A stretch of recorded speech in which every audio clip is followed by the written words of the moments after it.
nosotros, como derecho constitucional, tenemos el reconocimiento a los derechos colectivos y eso implica el derecho a hacer uso y usufructo de las tierras y territorios que tenemos y que hemos vivido ancestralmente.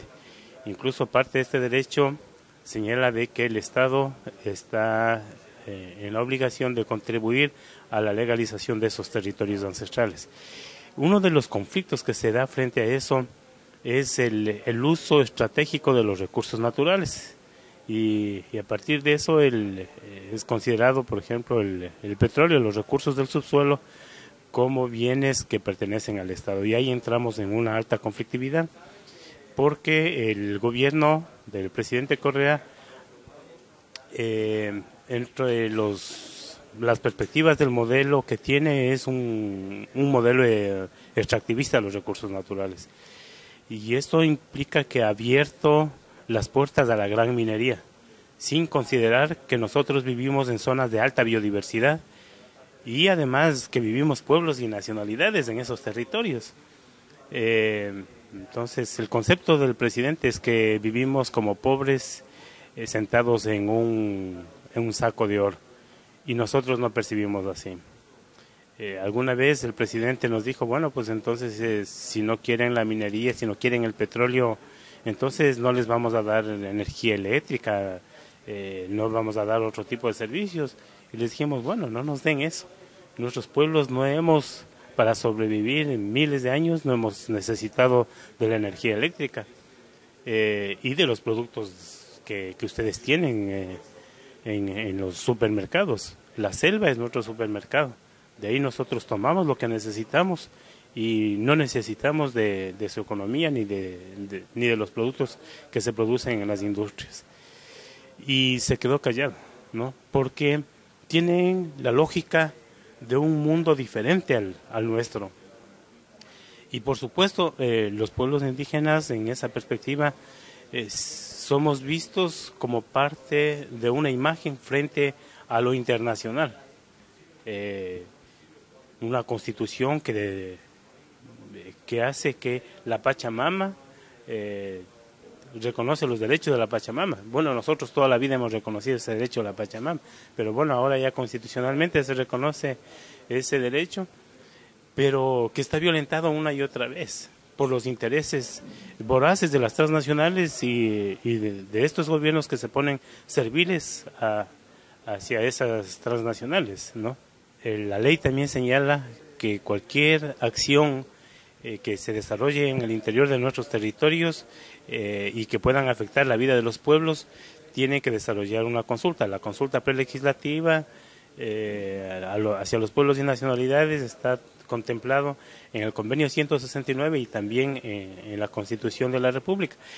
Pero lamentablemente es una consulta que se inventan a su manera. La ley y el convenio 169 dice que esta consulta tiene que ser de acuerdo a los procedimientos tradicionales y de acuerdo a las formas de organización propias de esa consulta, pero no, ellos han diseñado un proceso de consulta acorde a sus intereses y no preguntan las cosas que nosotros quisiéramos decirles y responderles, sino las cosas que ellos quieren y en las que probablemente no va a haber el rechazo, digamos, por parte de nuestras comunidades, donde digamos sí, pero detrás de eso, el grueso y la estrategia es realmente penetrar en nuestros territorios y abrir, como digo, las puertas a las empresas transnacionales, fundamentalmente las empresas chinas que ahora ya están y canadienses que están presentes ahí para un proceso de destrucción gigantesco que va a darse en nuestros territorios. La presencia de estas empresas transnacionales ha significado acciones de resistencia por parte de varios de los pueblos y nacionalidades de allá y se han desarrollado varias iniciativas. Lo uno, el impedir la llegada de gente del Ministerio de Energía que viene a informar y con la intencionalidad de hacer las consultas.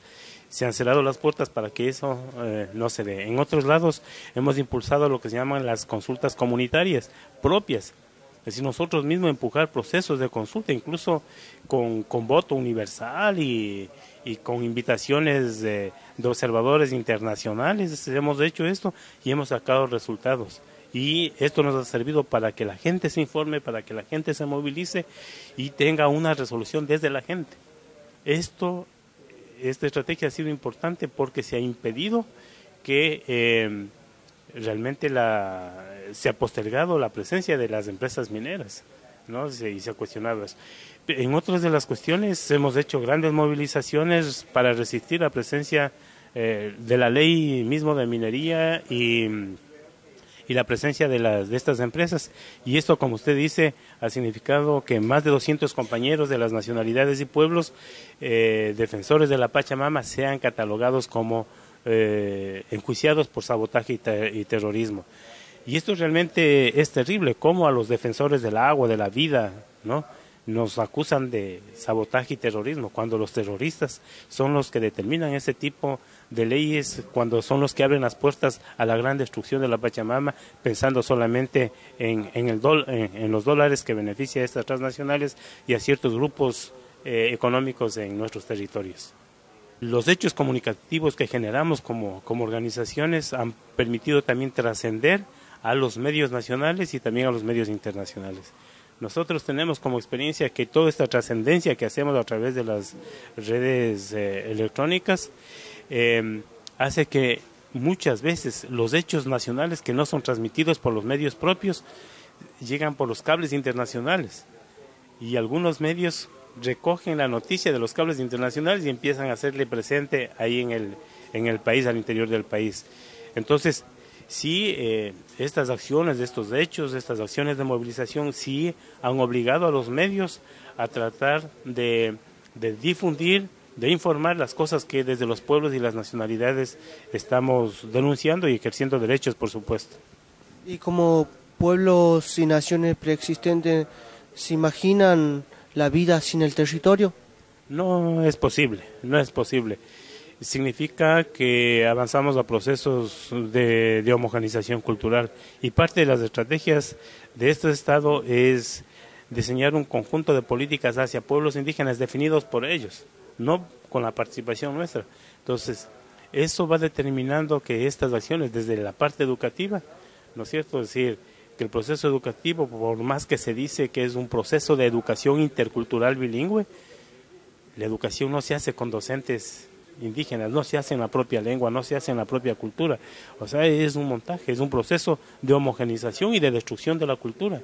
Cuando los uniformes, cuando los contenidos curriculares, cuando los textos están pensados incluso desde visiones europeas, ni siquiera del contexto nacional. Entonces, ¿a qué se orienta? A destruir la cultura.